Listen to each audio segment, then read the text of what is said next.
My journey began in the shadow of a broken home.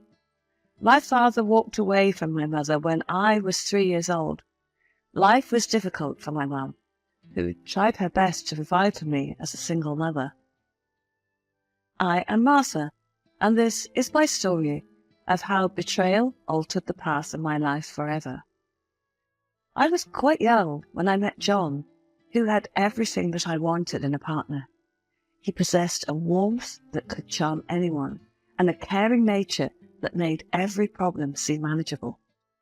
Soon, I fell in love with him, but I was unaware that while I was dreaming about my bright future, a storm was brewing for me.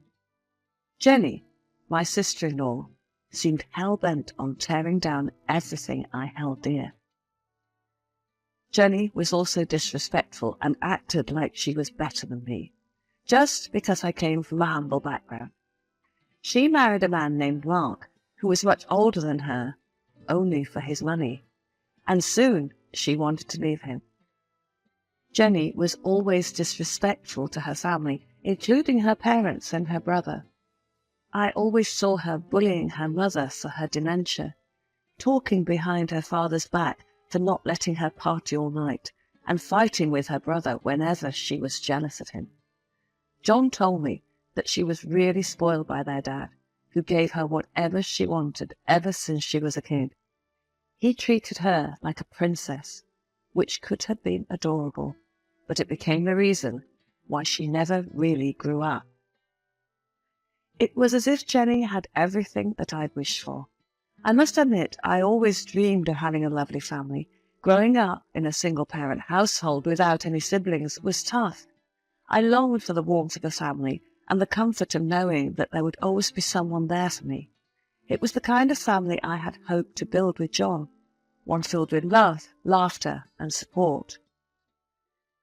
Jenny was not happy that John and I were getting married. On the day that was meant to be the happiest of my life, I was filled with joy. I stood there, adorned in my wedding gown, ready to exchange vows with the love of my life. But little did I know that Jenny, my sister-in-law, was plotting to cast a dark cloud over our celebration. While everyone was cheering when we exchanged our vows, she was there telling people about the separation of my mother and father, and everyone had their eyes on me, questioning, where is the bride's father? Aunt Mary, a family friend, leaned over and whispered to her husband, "Did you hear what Jenny's saying about Martha's parents?" Her husband nodded, his brow furrowing. "It's a shame that she's trying to ruin this beautiful moment."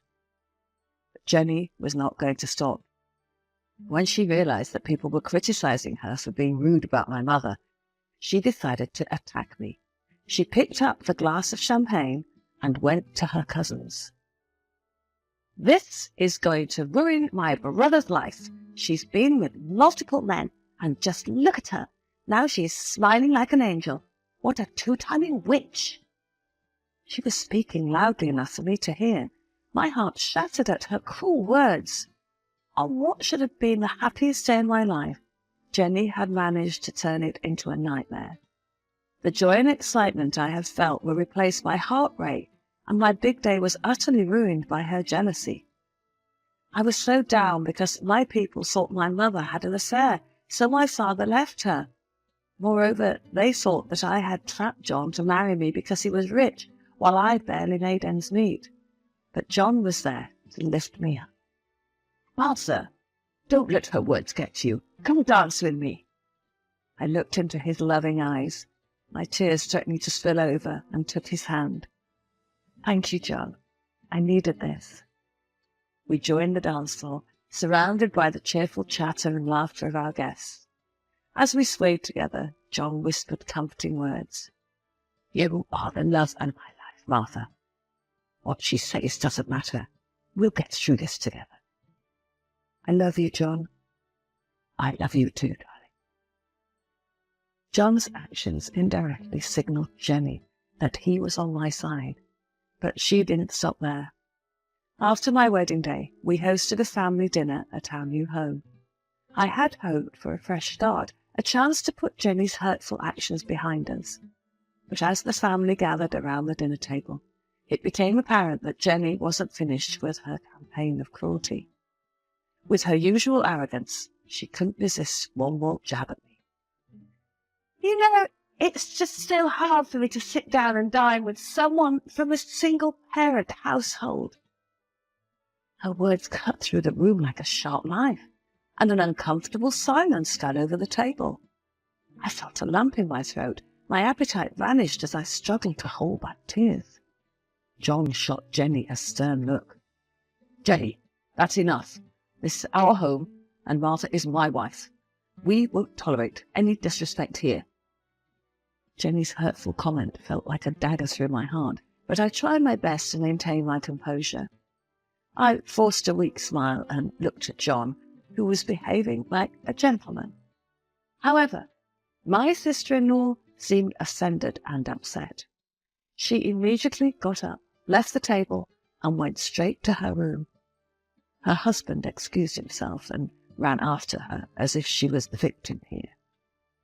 After that, everyone was trying to act normal. The atmosphere still was tense. I was so stressed due to Jenny's behaviour that I accidentally dropped some soup on my dress. I excused myself and went to the bathroom. As I passed by Jenny's room, I couldn't help but overhear a heated argument coming from within. Mark, I can't believe you're being so stingy with the money. We should be enjoying the finer things in life. I want a trip more luxurious than John and Martha could have. Jenny, we need to be responsible with our finances. I can't keep spending recklessly. The tension in their voices was palpable, but I couldn't help but pause for a moment, curious about what else I might overhear. And don't even get me started on our intimacy, Mark. I'm just not satisfied anymore. I'm trying, Jenny. We're just at different stages in our lives. So why don't you satisfy me with your money?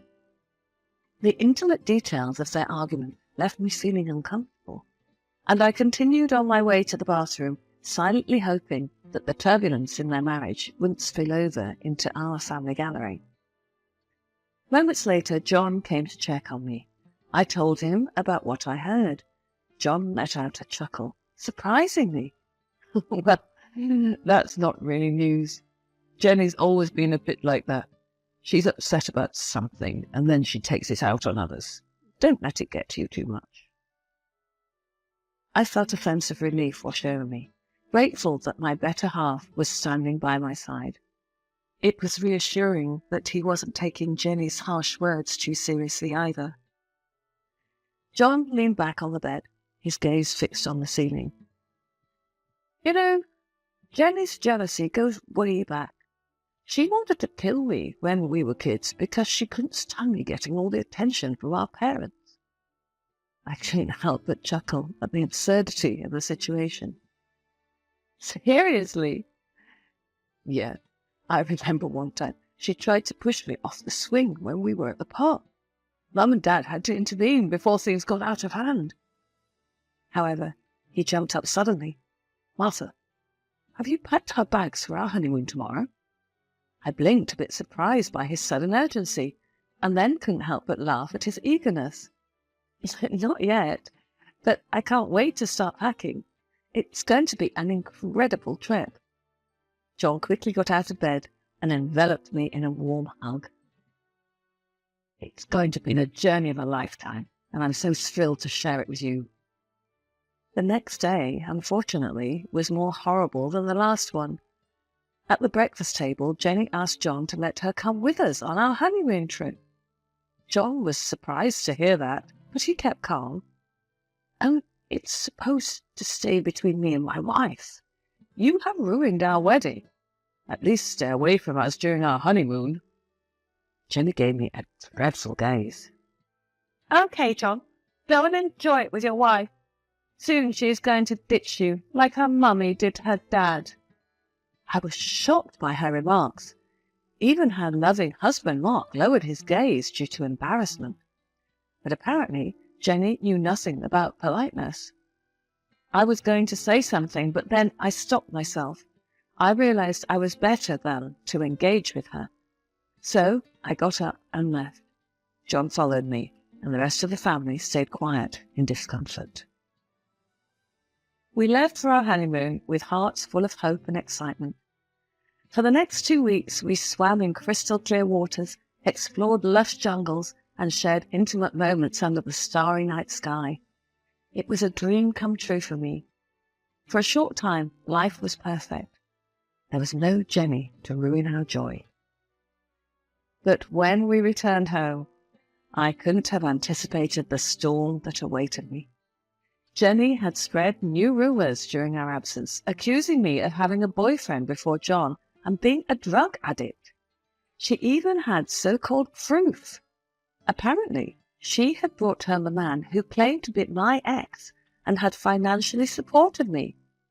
Of course, I was shocked, to say the least. There was no such ex in my life. Jenny's mean lies felt like a really heavy load on my heart. It was like my happy world from our honeymoon turned all dark because of her. She kept on talking behind my back, and it made me feel like I was going crazy. I couldn't sleep. I was always anxious. My mind was all messed up, and I couldn't control my feelings anymore.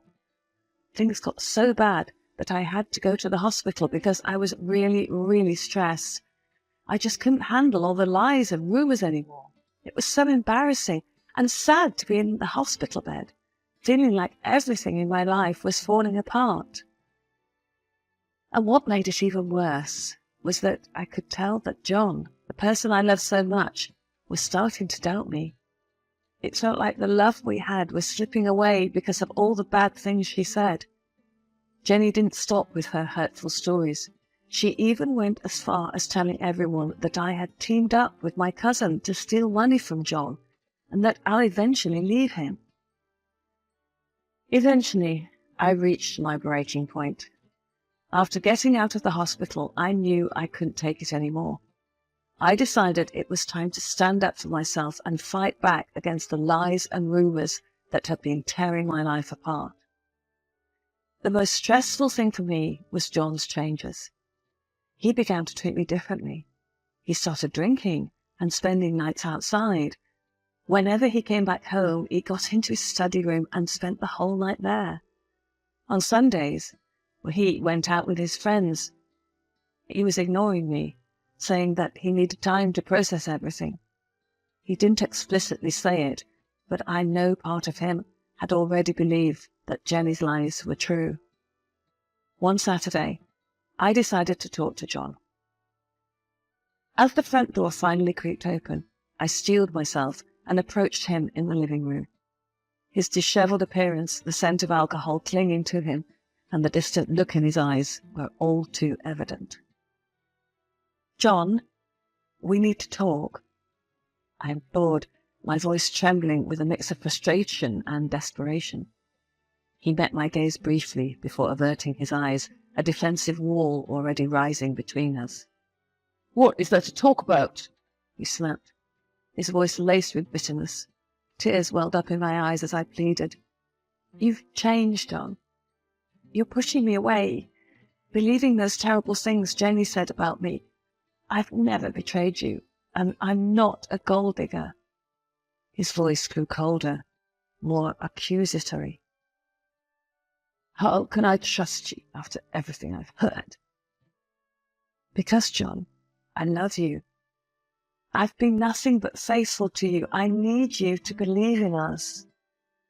He paused, a flicker of doubt crossing his face before he turned and retreated to his study room, slamming the door shut. My heart sank, knowing that this battle was far from over, and I was left with the crushing weight of misunderstanding and mistrust. Then I decided it was time to confront Jenny. I couldn't let her continue making my life miserable without understanding why she was doing it. So I mustered up the courage and went to her house, determined to get some answers. When I arrived at Jenny's place, Mark opened the door for me. I found myself standing nervously in their living room, my heart pounding. Jenny was in the bathroom, but her phone lay innocently on the bed, beckoning me with its unlocked screen. A tiny voice in my head urged caution, but curiosity got the better of me. As soon as Mark went into the kitchen to get me some water, I opened the gallery on her phone, not really knowing what to expect. And then, in front of my eyes, were private photos that told a story I hadn't anticipated. Jenny, the woman who had been tormenting me, was caught in compromising photos with none other than her husband's young, muscular secretary. Suddenly, everything clicked into place. Jenny's hatred for me wasn't about me at all. It was about her own crumbling marriage. She envied John's looks and the admiration our relationship received, and she wanted to escape her older husband, Mark. Armed with this unexpected knowledge, I couldn't let Jenny continue to manipulate and torment me. It was time to expose her for who she truly was. I quickly took a screenshot on Jenny's phone, sent it to myself, and deleted it from her phone. Then I put her phone back in its place. Moments later, I excused myself and went home, leaving a confused Mark with a cup of water in his hands. So I gathered my evidence and prepared for a showdown. Mark deserved to know the truth about his unfaithful wife. That weekend, I hosted a small gathering with all of our friends and family. Of course, Jenny and Mark were invited. In the middle of the meal, I checked my phone and pretended to be shocked. Then I looked at Jenny and asked her, "Jenny, what did you just send me?" Everyone turned their attention to me. I turned my screen to them, revealing the photo for everyone to see. Jenny's face turned ashen as she finally understood what was happening. "Jenny, care to explain these photos? Did you just accidentally airdrop these photos to me?" "Wait, what? I can explain. It's not what it looks like." She turned to Mark and started to whimper. Mark snatched the phone out of my hands and stared at it for the longest time. "Mark, please listen. I don't know what it's there." "Jenny, how could you do this to me? With my own secretary?" "Mark, it was a mistake, a terrible mistake. I didn't mean for it to happen." Now Mark was red with anger. He called his secretary on the phone to make everything clear. The whole family was there to witness, but no one dared to say anything. To my surprise, it wasn't long before the truth spilled out. "I had no choice. She threatened to ruin my career if I didn't comply. It's all true. She had me trapped, but I can't lie anymore."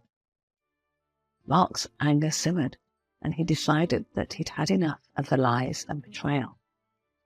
"That's it, Jenny. I want a divorce. I can't be with someone who would stoop so low." Mark immediately left the family gathering. One by one, people began to leave too, while Jenny started going hysterical. She begged for everyone's forgiveness, and when she saw that nobody was buying her lies anymore, she turned to me. She suddenly charged at me, trying to grab me by my hair while screaming, "You freaky witch! You planned this! You did this to me!" Of course, John didn't wait 1 second to get her away from me. It was really hectic, but thanks to him, I was safe. He had to physically remove her from our home and eventually call the police on her. The aftermath was ugly.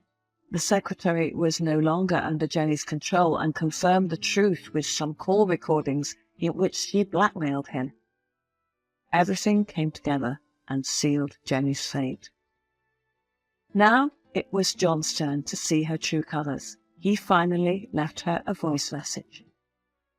"I can't have a sister who is such a cheater and a liar. I am cutting all my ties with you. Goodbye." He hugged me right there, and both of us were in tears. He held my hand and apologized to me. As the dust settled, I couldn't help but feel a strange sense of peace. In the end, it wasn't just me who benefited from the truth coming to light. It was Mark, who can now move on from a toxic marriage. And it was John and his family who could finally see Jenny for who she really was.